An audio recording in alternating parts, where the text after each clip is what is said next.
What's good, internet?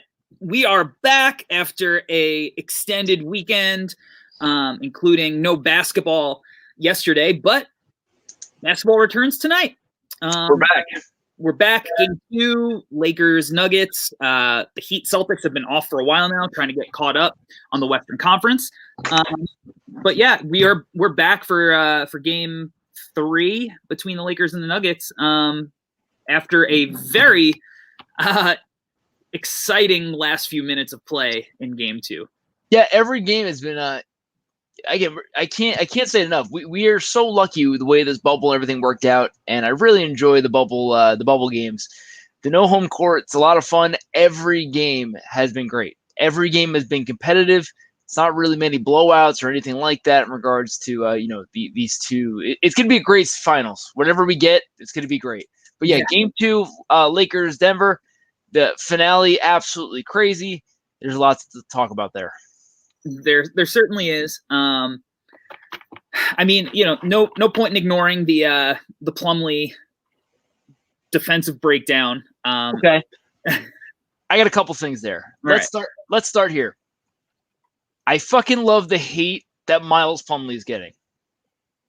You love that the hate that he's getting? It was Mason Plumlee. Mason Plumlee. It was not Miles. Okay, Mason Plumlee. Miles Plumlee is getting a lot of hate who's not even in the league. So his shit like sucks. On his Twitter. Oh, he hates this. Yeah, Miles Plumlee is just getting destroyed. It's not Miles Plumlee. It was Mason Plumlee. Okay, that was one. Start there. Which one was the next one? Mason. Oh no, that was the military Plumlee, right? Yeah, the third one. That was that was the military Plumlee. Which one was that? There's no way to know. I forgot. Marshall. Is that a thing? Yeah, that's it. Marshall Plumlee. So, okay, watching that over and over and over again, we don't know what the defense they're calling in regards to if they're switching or not. So we don't know what it is. Now, I can tell you right now, watching it, you see Mason Plumlee switch and point to Jeremy Grant. Which to me, it seems like they were supposed to switch, and Jeremy Grant just didn't. And Mason Plumlee is going to get destroyed for this. It looks like Jeremy Grant was supposed to get out there. Okay, so there is a clip right before the play started, I guess before the broadcast started, where Jeremy Grant, who's covering LeBron at like the elbow, is talking to Mason Plumlee, telling him like to come help. Right. Because he's guarding LeBron James, who is one of the greatest basketball players of all time, in case that is something new to you. You've just started watching basketball. I heard of him. So there very clearly was some kind of directive like, hey, if there's a screen, whatever it is, we got to switch. I think where Mason is getting beat up is there wasn't actually a screen. No, there wasn't really a screen. I mean, kind of. LeBron was standing there. Anthony Davis ran across the three-point line. He never came off tight. So if you're trying to switch screens, where you're going to get the mix-up is that there was no screen to switch on. It was just, hey, this kind of sort of looked like it was supposed to be a screen. That's why I cheated over to LeBron. And then there was a miscommunication. Probably a little bit on both of the players. Mason Plumlee definitely fucked up. Should have stayed with his man with only the 2 seconds. Yeah. So instead of like having Mason Plumlee be worried about helping off to LeBron in case LeBron, starts making his way for an alley-oop, whoever's in the weak side corner is the guy that probably should be the man helping out in that, if that's the direction the ball went. So for sure, because again, you're not passing back in the rondo, so you don't have to worry about it from that aspect either.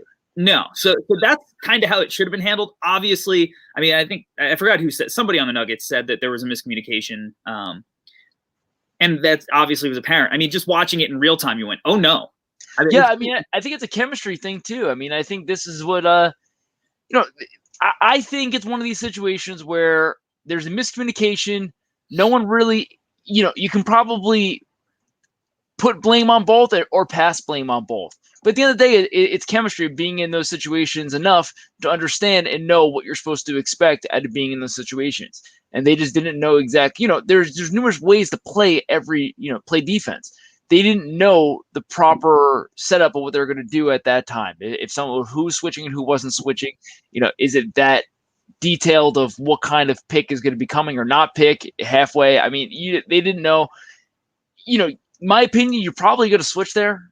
You'd rather not have Mason Plumlee be chasing AD, in my opinion, but you also don't want Jeremy Grant on AD either. So I don't know. It definitely was not handled properly on anyone's aspect. At the end of the day, you got to give it up for AD hitting the shot. Yeah, I mean, look, the problem is that it's not like it was Kyle Kuzma that was the other guy in the play. It's LeBron James. So you have to worry about both of those guys. And that's the aura of, that's the aura of LeBron too, of being that decoy, of pulling that. His just stigma is going to pull that situation. Because I agree with you. If it wasn't LeBron sitting there, if it was Kuzma or somebody else, it's going to be, you're more likely to jump out to AD or whatever that situation is. Also, I don't think AD was the first option on the play. It feels like the play got broken up, whatever the situation was, and Anthony Davis was kind of like the outlet safety valve. And he just hit a great shot, which absolutely looked like it was going in the second he released it, which Jokic actually mentioned. It just felt like it was going in. And Jokic did a good job, I mean, covering the ball handler, then going all the way to run out onto Anthony Davis. Well, I mean, that's just insane. Like for the fact that he was the closest one to AD is insane. But also, I mean, the play before that no one's talking about, Caruso got a wide open fucking look too. Yeah, I mean, it's tough because it all stems from getting switched on Jamal Murray. Yeah, I mean, Caruso was wide open for a look right before. I mean, it's not just that possession. That's just the one that killed him. Right. Honestly, that possession, even with Plumlee screwing it up, or Jeremy Grant, whoever you want to say, screwed it up, both of them. Why is Mason Plumlee in the game? Right. I mean, to be honest, that's as much of a concern. I know that, like, let's say Michael Porter Jr. is not a good defender, which he's not. Even still, he's mobile enough and tall enough. I feel like that would have been a better option for one particular shot to chase AD. It's not like he's guarding him over the span of a 24-second shot clock. It's just for one shot. At least he could kind of stay with it. What happened to Paul Millsap? What am I missing there? I don't know. Because Millsap, I'd rather have Millsap chasing around AD for the last possession or staying on LeBron and let Jeremy Grant, whatever the case may be.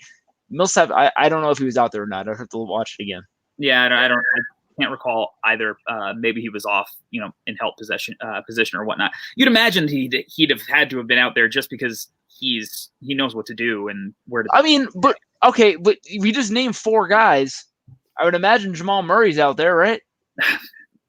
I'd imagine so. He made a huge defensive play. That block that he had on that possession as well was huge to get the ball. Oh, for sure. He blocked the shit out of Danny Green, right? So, yeah. No, I agree. So it's like at the end of the day, I still understand why is Mason Plumlee in the fucking game. Yeah. What Twin Towers did? Okay, let's go the other way. Why can't Mason Plumlee be fucking covering the inbounder? Yeah. He obviously, it didn't make sense having Plumlee out there to begin with, but if you were, yeah, like I don't know if Bol is on the active roster, but fucking stick him on the active roster. Bol has got to be brought up in this podcast, I think, more than the Bulls. I think he's saying Bol at this point. Well, if you want me to spin it back to the Chicago Bulls, he played on the Bulls G League team this year because the Nuggets don't actually have their own G League team. Nice. I mean, there's just so many options, and yeah, I guess we'll get the Bol eventually, but I don't understand why Plumlee's out there. If Plumlee is out there, put him on Rondo. I'd rather have Jokic chase, AD around. I don't love that either, but in regards to chasing people around, what's that? It's one possession for 2 seconds. Jokic can chase him for that amount of time. Whatever. Sure. Yeah. So bringing it back, circling around to the Chicago Bulls G League team. Good. PJ Dozier also played on that team. And when I went to see them in person this season, it was clear that PJ Dozier was a NBA level guy. He made a ton of big shots. He had a ton of points. He just moved at a different speed. It wasn't surprising when Dozier started getting minutes at the end of the season for me, because he just looked, he's got the body. He moves like an NBA player.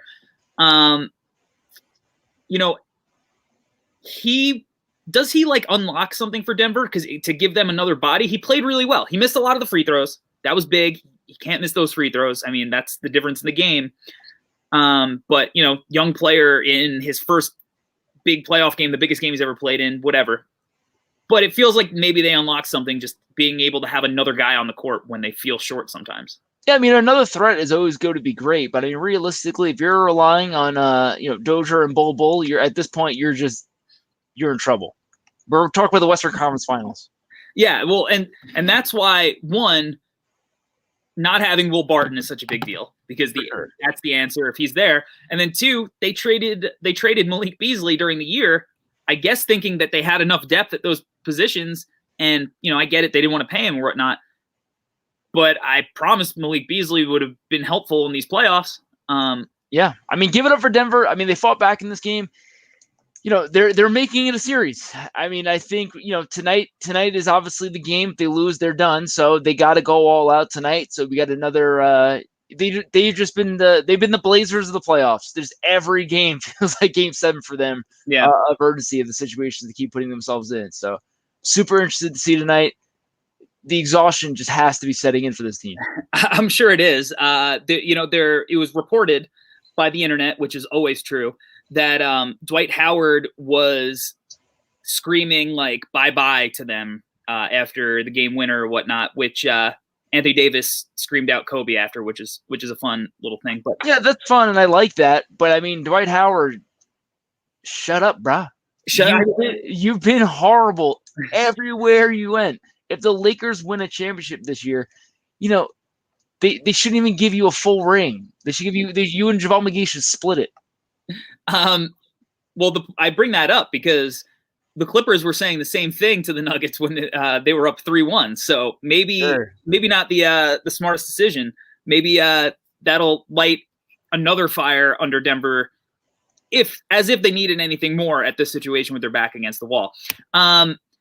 Yeah, they took the ball out of LeBron's hands. Millsap not being on the game was like taking out Tim Duncan Game 6 versus Miami. Yeah, you're overthinking it.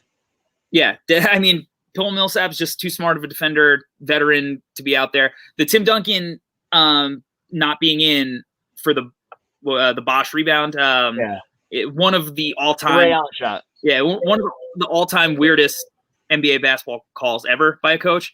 I don't know, man. Like at the end of the game, I can tell you right now, as a primary defensive player, I am fucking holding AD's jersey. I am going to be in his chest. Yeah, they're not calling anything.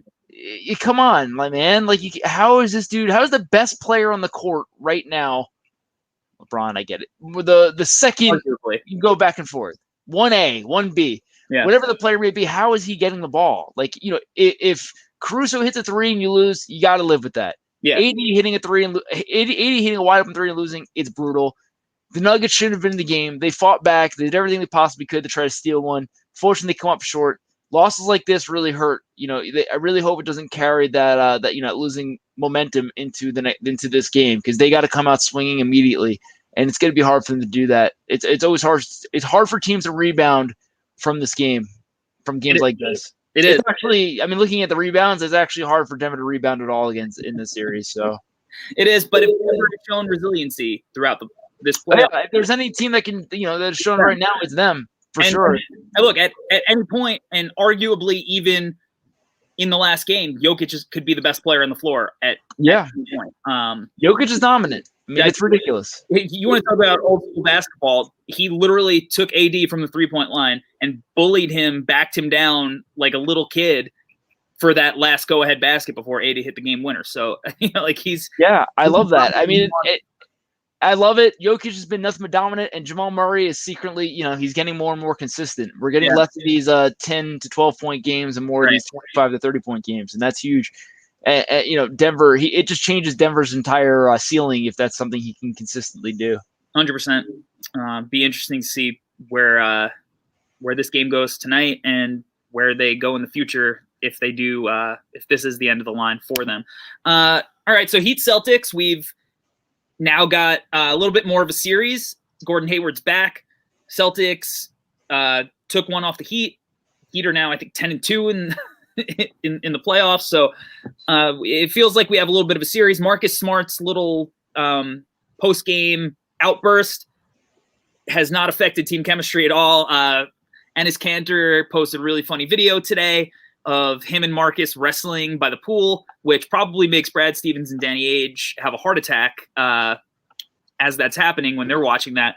And Turkey also. Well, definitely Turkey. Just damn it. But they look like they're fine. They're back, and Gordon Hayward's back, and that adds a new element. Is this a series? Do the Celtics have a shot now?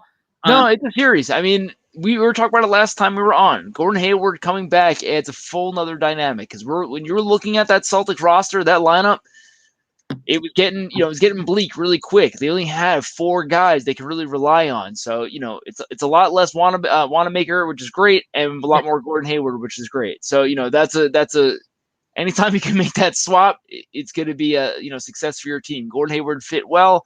His mustache is stupid, but everything else looks great. Yeah, but you know what? The good thing to come out of that stupid mustache was there was a Twitter thread of what does it look like Gordon Hayward does? It looks like Gordon Hayward is wearing a mask that one of the sunglass eyes and mustache. That's what it looks like he's wearing. Yeah, I think he looks like, you remember who were the WWE tag team who were like the silent movie villains, the vaudevillains? Vaudevillains, yeah. He looks like he's the third vaudevillain. Nice. Deep cut there. Yeah, his stat line wasn't great. And obviously when you're coming off an injury and not playing and being inserted into a conference finals, the rust, if you want to call it that, is to be expected. But I thought that he looked good out there. And I didn't think he looked too rusty. It's just, it comes down to, making and missing shots, which will come. But I thought that, it's the same idea as LeBron at the last play, where it just adds another piece, another thing to worry about. So the stigma of you got to cover Gordon Hayward. You can't leave him open. Yeah. Too damn talented. He's got such a good reputation of being that guy. We definitely have a series now. So, I guess we'll cover more going into Game 4 tomorrow. Yeah. We don't need to get specifics tomorrow. I guess maybe we'll try to talk about like what kind of adjustments each team should probably be looking to make before the game. Some other news. Ty Lawson. Oh God. Cut from the Chinese Basketball League for going to a strip club and posting about it. And the Chinese, I guess, government team, whatever, they don't play that. No, I think we got a couple that we can go a bunch of different ways here. So I guess a couple of media thoughts. Ty Lawson, 1, never change. 2, this shows the freedoms that we have in America and the shit that we can say and do and everything like that. And besides being criticized in the media, what does it really affect you?